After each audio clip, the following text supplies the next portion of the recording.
I'm Allan Vogel, and we want to get this C-54 Skymaster back in the air, and we really need you and appreciate your help. We need about £1 million to get this aeroplane flying and shipshape, and this is all part of the restoration. We have already been gifted a whole lot of money, but we do need more.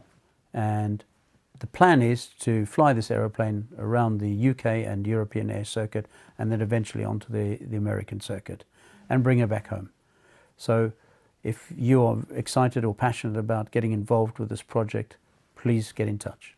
That this aeroplane is of vital importance because she actually took part in 3 major global conflicts throughout the world, namely World War II and the Korean War and Vietnam War.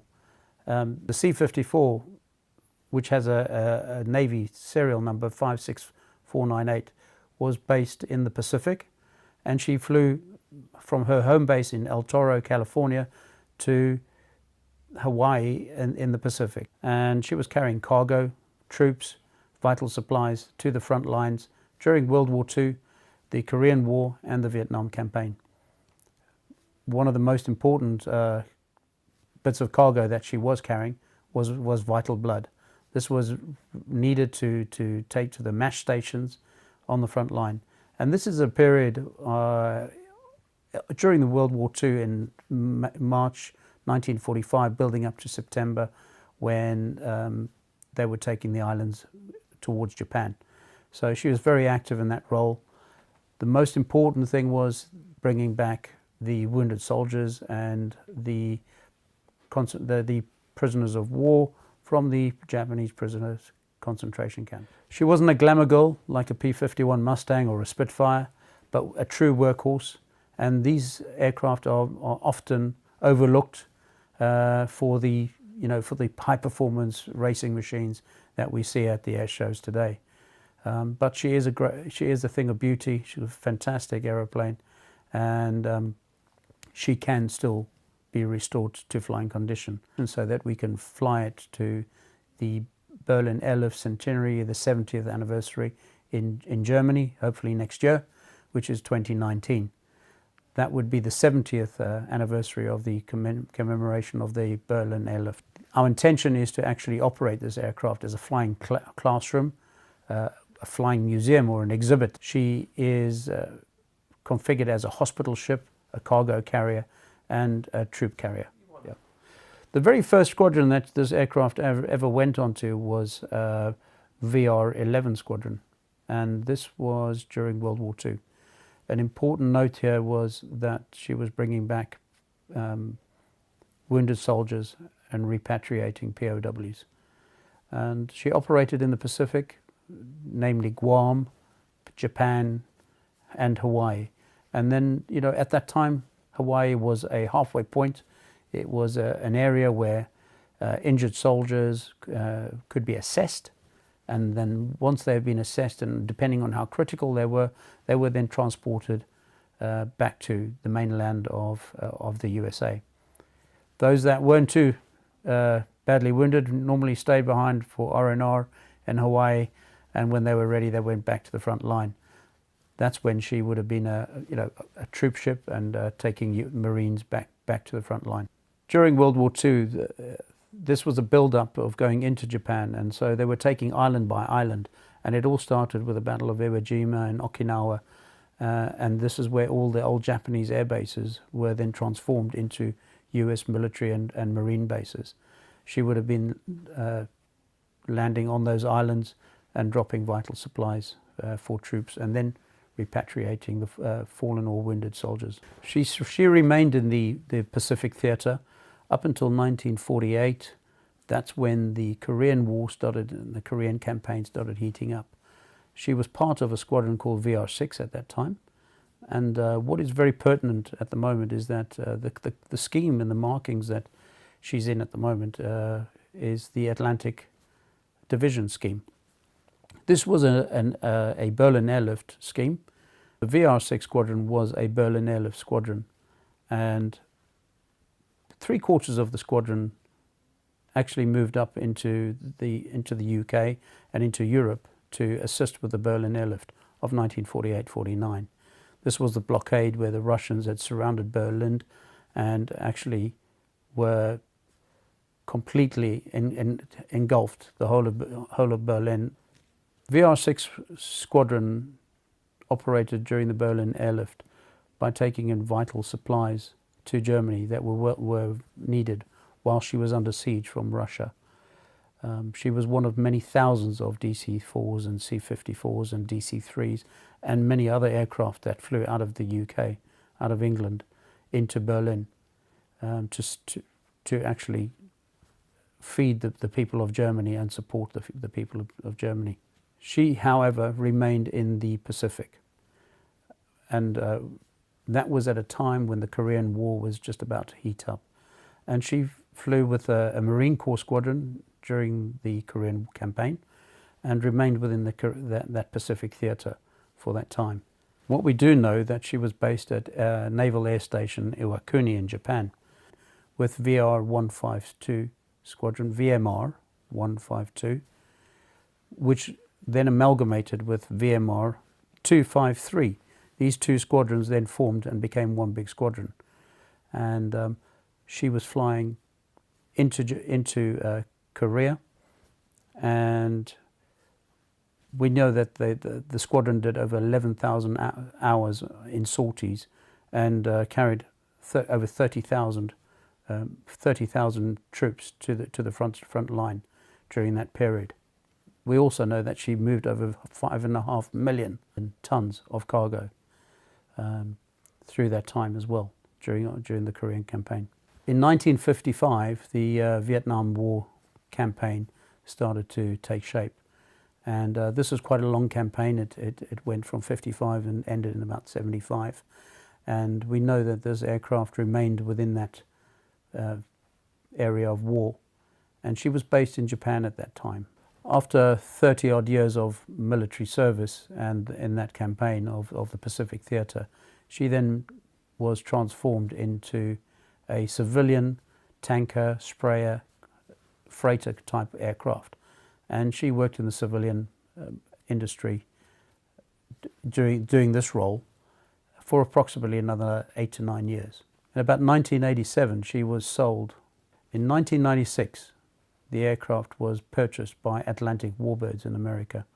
This was a group of enthusiasts, very much like ourselves, who wanted to restore a C-54 Skymaster and take it on tour around America and show off to the people there. They operated this aircraft very successfully for a period of about 6 years. And then the reason why she came to England was to feature in a big budget Hollywood blockbuster film about the Candy Bomber, which was all about the Berlin airlift. Hence she was put into the scheme that we see her in today. Now she is marked up in an Atlantic Division scheme. This is not quite right for the scheme of the aircraft. If we go through her history, she was never marked up as an Atlantic bird, but she was always a Pacific bird. So what we are going to do is we're going to make a subtle change and change the Atlantic Division to Pacific Division. Then the colours and the coding and everything would be quite appropriate for her to operate in that. Sadly, in 2002, the film didn't materialise and she was put up for sale. So Mr. Henry Hyde purchased these aircraft in 2012, 2013. Sadly, one aeroplane was scrapped. Its condition was rather poor, and Henry was 100% sure that this aeroplane wasn't going to be able to fly again. A lot of the spares and bits from that aeroplane were salvaged and saved, and we're hoping to incorporate any parts that we do need to keep our aeroplane flying will go into this project. We've got 6 engines for this aircraft, all of which need to be zero-timed, and this is part of the FAA requirements that we need to do for this aircraft.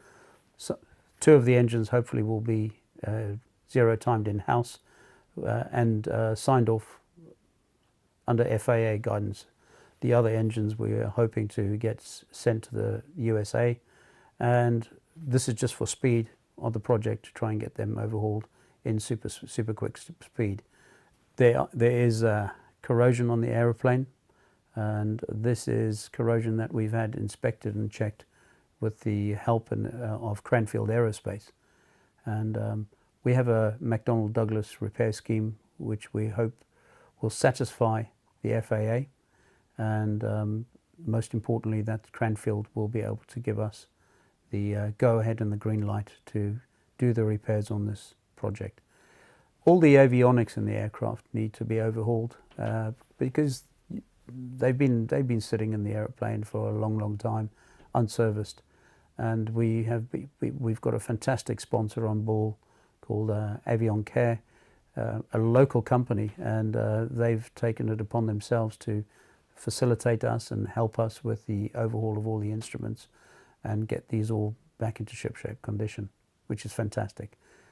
This is the kind of interaction we're really looking for with sponsors in the industry, and to encourage them to come on board and to assist us with getting this aeroplane back in the air again. There's fabric work that needs to be done on the aeroplane, and again this is a very old skill that because we don't make fabric in aeroplanes anymore, so we have to go back to the days of Grandad's workshop and the old English wheel, and this is exciting stuff. We've got a lot of young guys and that have come on board, and these are skills that need to be transferred down through the generations onto our young guys and volunteers. Everything we do on this aeroplane is going to get checked and signed off and inspected by FAA approved inspectors, and so we're doing it by the book. We are doing it according to the FAA and regulations, and we're going to be operating this aircraft in a way that will make the FAA and the CAA happy. We want to work with everybody on this. It's a very high profile project, and we just want to encourage everybody to get involved. Funding is vital for this project, and the fantastic thing is that we've already got so many people coming forward and companies coming forward and giving us the promise of helping out. And although this is not cash in hand, it is vital work that needs to be done to the aeroplane. For instance, overhauling of the entire landing gear. These are things that have been promised to us through approved workshops. And then there's the promise of avionics, which I've mentioned before. The project costs of this project, we're looking about between 800,000 to £1 million. Already we've got over £200,000 promised to us and gifted to us for work to actually carry out on the airplane, which is what we're doing at the moment.